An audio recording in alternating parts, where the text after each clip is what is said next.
Voilà. On va passer la main à Charles Sabourdin qui va être notre animateur et qui va donc s'occuper de la partie des keynotes. Je ne sais pas où est Charles, je sais qu'il va se matérialiser devant vous. L'an passé il était en costard-cravate, donc on ne sait pas ce qu'il nous réserve. Ah bah t'es là. J'avais dit que tu te matérialiserais devant nous. On passe la main à Charles, merci. S'il y a une start-up sur les téléporteurs. Bon.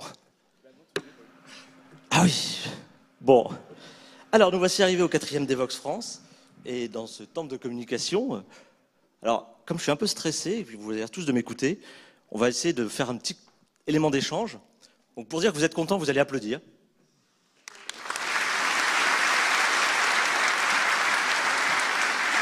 Voilà. Alors, d'habitude, il y a aussi, si vous venez au Paris Jug, la possibilité d'exprimer votre mécontentement, mais pas aujourd'hui, j'ai pas envie. Ah, il y a des gens qui vont au Paris Jug.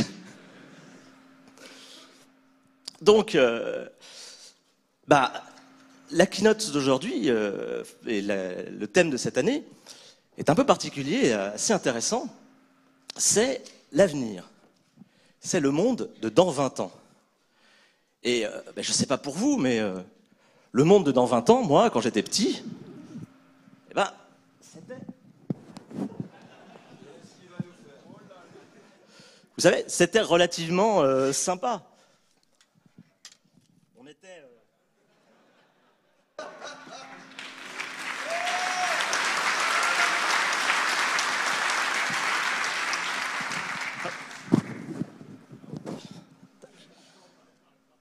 On était comme ça, nom de Zeus. Voilà. Et puis, l'avenir, c'était ça.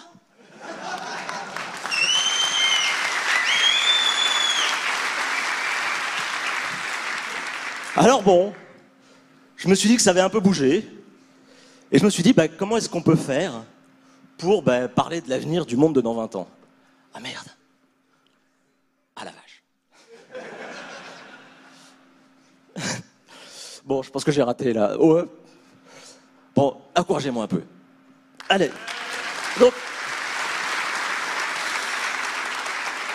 Donc le monde de dans 20 ans, moi j'ai un peu regardé historiquement comment on peut faire, et puis j'ai découvert. Non, en fait, dès que j'ai commencé à faire la gestion de projet, j'ai découvert l'hépatoscopie. Donc c'est la lecture dans les foies de moutons. Donc, mais rigolez pas, hein, c'était une science à l'université en Mésopotamie. On ouvrait le mouton, on regardait, et puis on apprenait comme ça, en fonction de la façon dont il tombait, si ça allait bien se passer ou pas. Donc, moi je me suis dit que, honnêtement, si j'avais regardé dans un foie de mouton, et que j'avais vu que je serais de nouveau à présenter les keynotes, j'aurais la chance de présenter les gens qui ont la gentillesse de venir de nous parler du monde de dans 20 ans, de l'avenir qu'il construit. Je pense que je ne leur aurais pas vraiment cru. Remarquez que si j'avais lu aussi que j'aurais 4 Furby, une montre qui me donne mon état de santé, et un système qui traduit en 20 langues les trucs que je suis capable de dire, plus ou moins compliqués, j'aurais pas cru non plus. Je pense que j'ai une mauvaise tendance à pas croire les moutons. Mais je suis pas vraiment là pour vous parler des foies de moutons, hein, c'est plutôt le passé. On est là pour vous parler de l'avenir, pour vous parler du monde de dans 20 ans. Et ce matin, donc, le premier speaker qui va vous parler de ça, c'est Rodolphe Gelin, de la société Aldébaran. Tu veux ma veste, c'est ça? Donc il va nous parler, excusez-moi, des prochains enjeux sur la robotique domotique, sur les robots. Puis le lieutenant-colonel Éric Filliol nous parlera des nouveaux risques de ce monde ultra connecté dans lequel votre frigo va interroger vos toilettes ou votre compte Facebook pour savoir ce que vous avez le droit de manger ce soir. Et enfin, Dan Allen, Java champion, lead project à Ski Doctor, conclura la matinée dans la langue de Shakespeare sur la problématique de la conservation des données et de comment est-ce que vous allez pouvoir lire vos données, conserver l'information de vos données dans 20 ans. Donc, s'il vous plaît, je vous demande d'applaudir Rodolphe Gelin, de la société Aldébaran. Voilà. Donc, vous êtes depuis 2008. Je peux tutoyer? Ouais. Ça sert de faire la keynote. Donc, tu es directeur de la recherche au sein de la Société Aldébaran depuis 10 ans. Tu fais les robots qui nous font rêver. Ils nous font rêver d'assistants humanoïdes qui pourraient nous aider dans notre quotidien. Mais Rodolphe Gelin, vous travaillez à concrétiser ces rêves de robotique depuis 20 ans avec le CEA. Et puis vous avez eu la gentillesse de partager ces réflexions dans un livre, donc Le robot, meilleur ami de l'homme, point d'interrogation, aux éditions Le Pommier. Donc je pense que ça c'est une référence à Gottlieb ou à Newton. En partie, bien sûr. J'ai créé une maison d'édition en mémoire de Gottlieb et de Newton. Eh ben merci.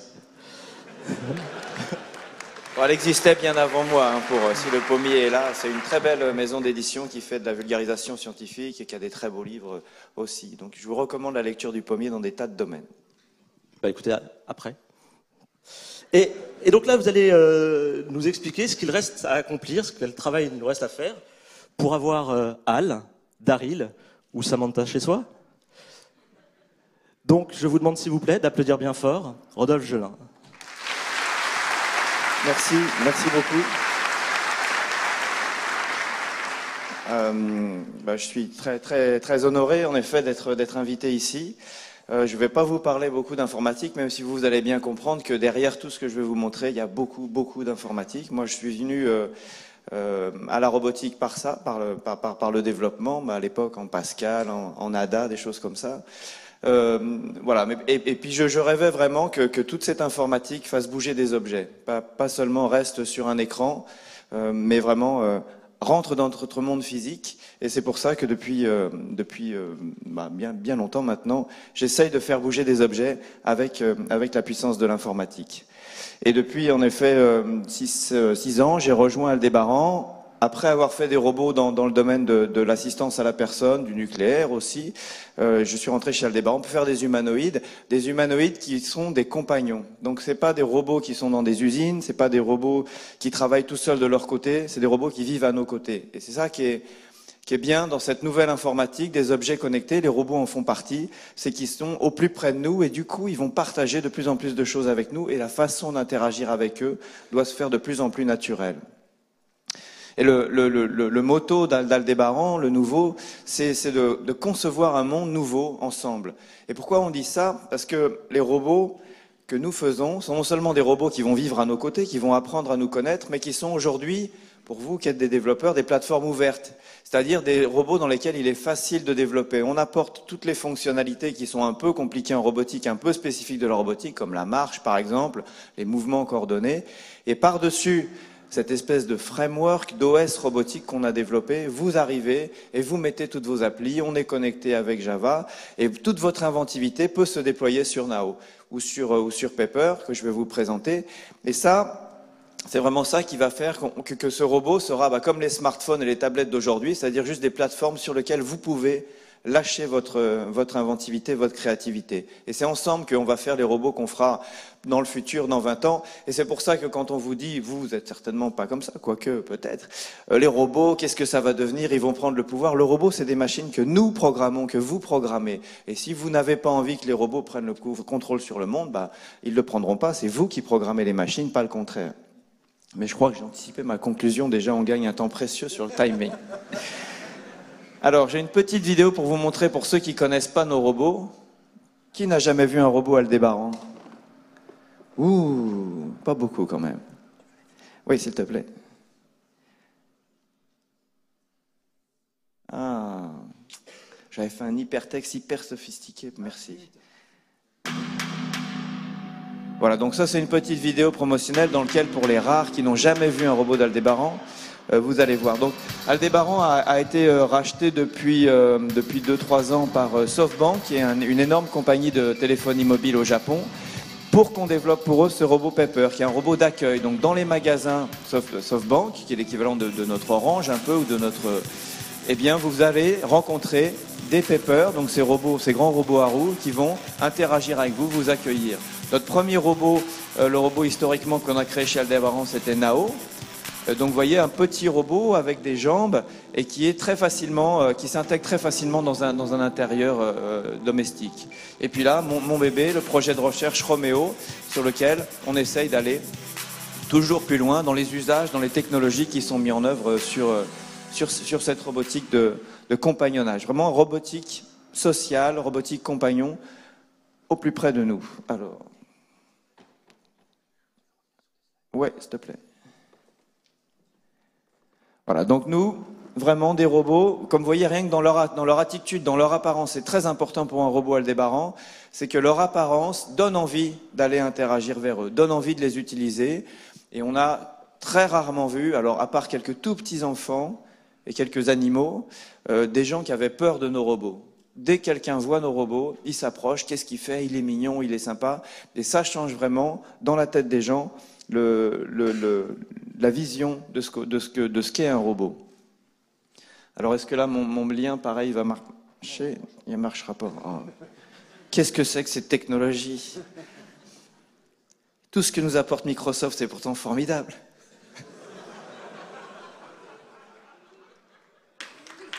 C'est ça, oui, c'est ça.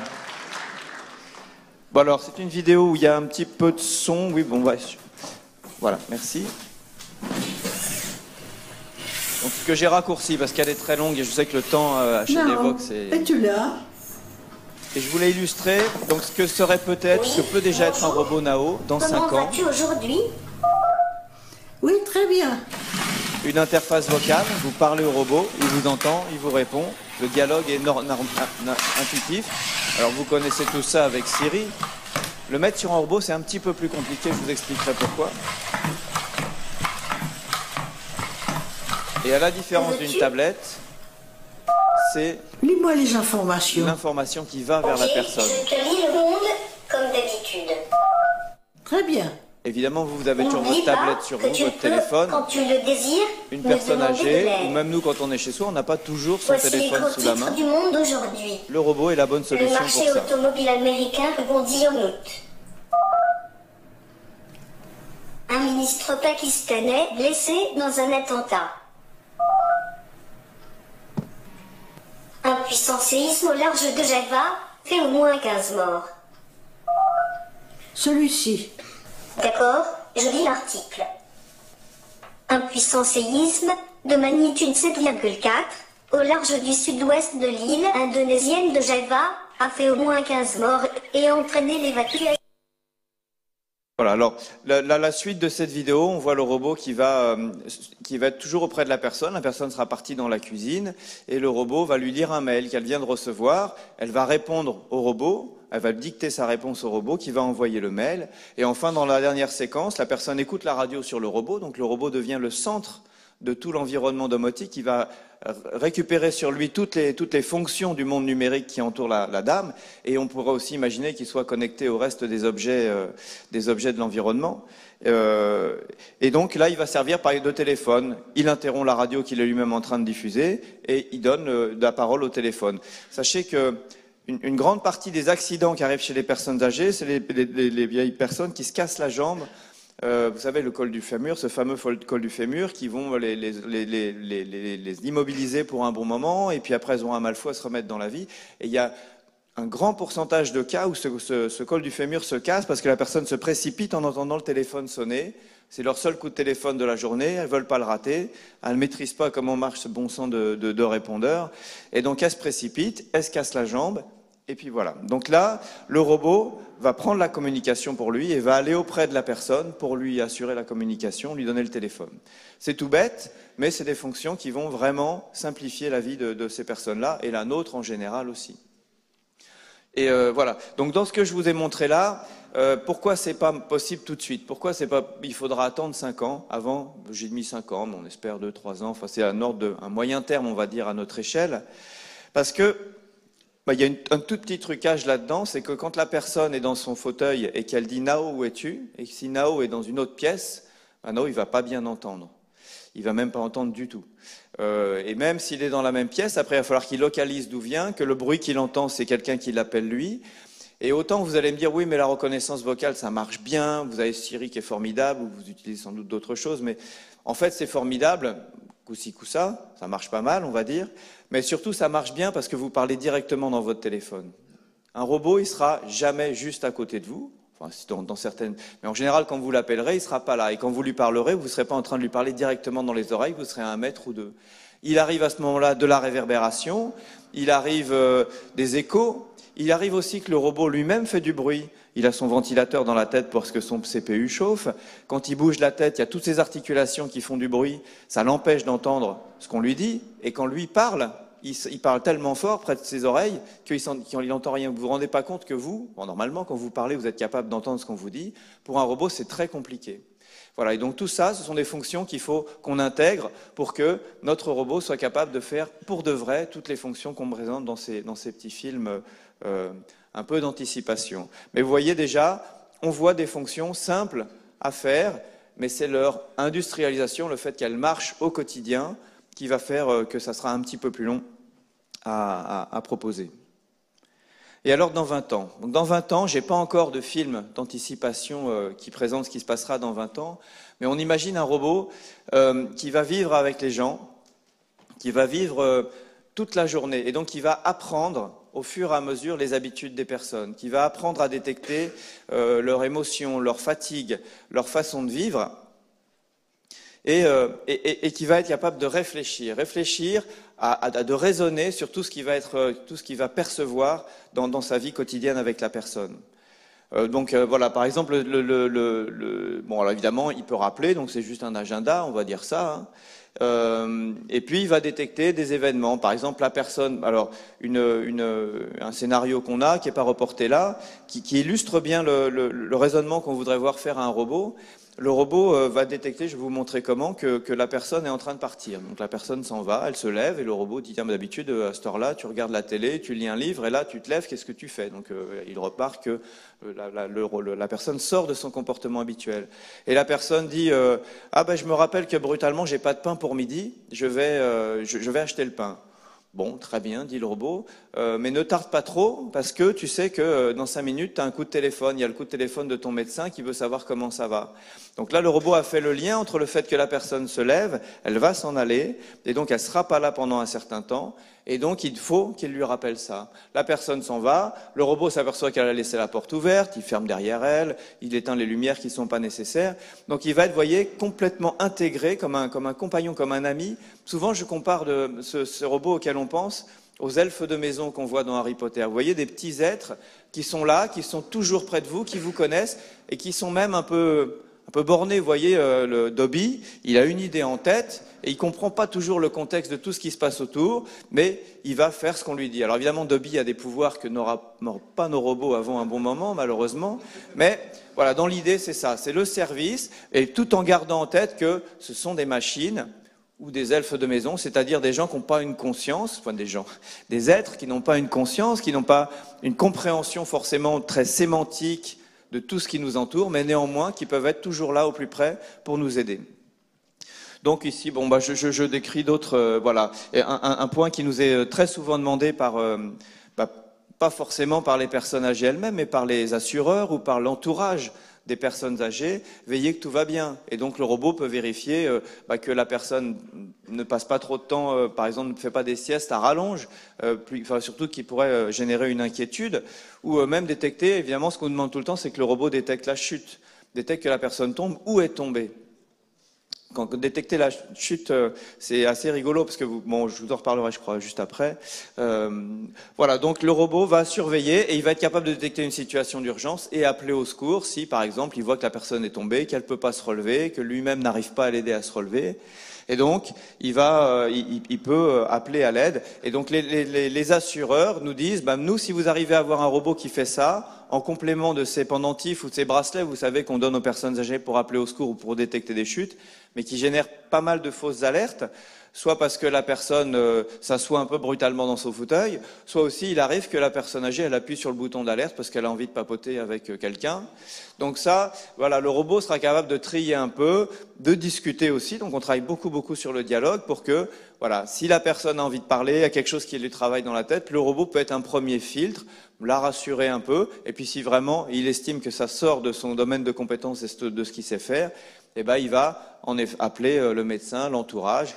Et aussi un point qui est très important pour nous, c'est que le robot, on nous dit souvent, oui mais à ce moment-là, la personne âgée, elle va être tout seule avec son robot, elle verra plus personne, c'est affreux, vous déshumanisez les relations. Encore une fois, le robot, c'est nous qui le programmons. Et donc si on dit au robot, c'est pas normal que la personne ne parle que au robot toute la journée, eh ben, le robot va faire en sorte qu'elle fasse autrement. Et par exemple, on imagine très bien que le robot dise de temps en temps, tiens, ça fait longtemps qu'on n'a pas appelé tes enfants, ça t'a pas bien mangé depuis 2 jours, tu veux pas qu'on appelle le médecin, voilà. Donc le robot va obliger la personne à communiquer avec le reste du monde. Et c'est une expérience qu'on a faite d'ailleurs dans les premiers maisons de retraite où on a envoyé notre robot. Le robot provoquait une attraction qui faisait que les personnes âgées venaient parler autour du robot et se mettaient à parler entre elles. Et on l'a vu aussi avec des enfants autistes, vous savez, qui ont beaucoup de mal à communiquer entre eux. Des enfants autistes jouant avec un robot comme Nao se mettent à communiquer entre eux. Donc c'est ça, toutes les promesses de cette nouvelle robotique. Alors après, j'avais prévu de vous montrer encore des vidéos, au secours. Donc une vidéo qui va vous montrer le genre de choses sur lesquelles on travaille. Donc là,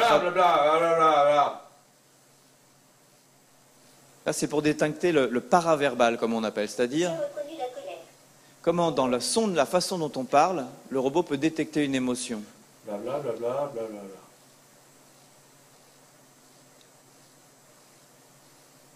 J'ai reconnu un état neutre. Alors là, ça tourne encore en déporté, c'est un peu lent, hein, mais bien.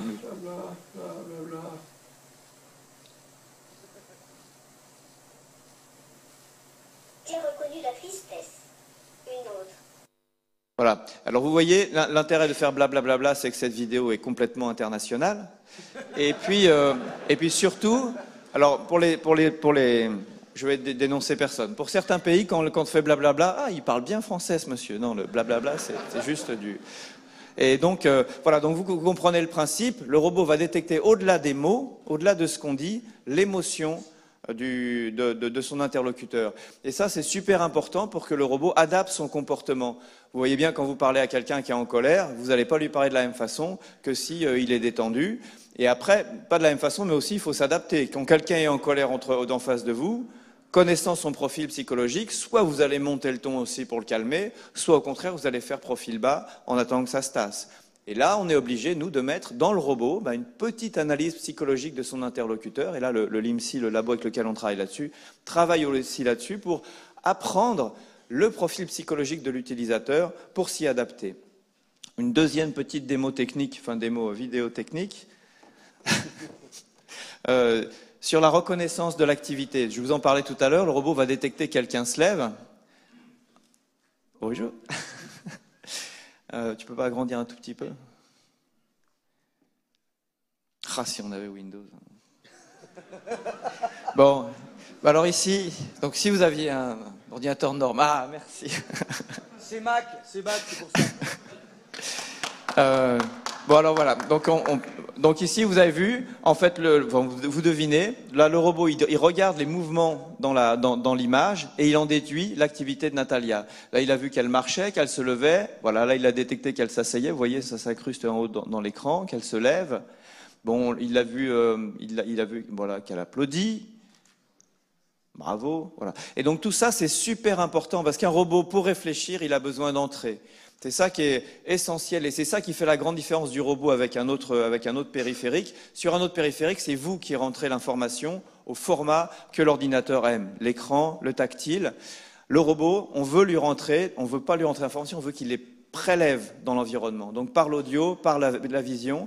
Et c'est pour ça, et un robot qui voit mal, un robot qui entend mal, ça sera forcément un robot idiot parce qu'il n'aura pas de bonnes entrées dans son CPU.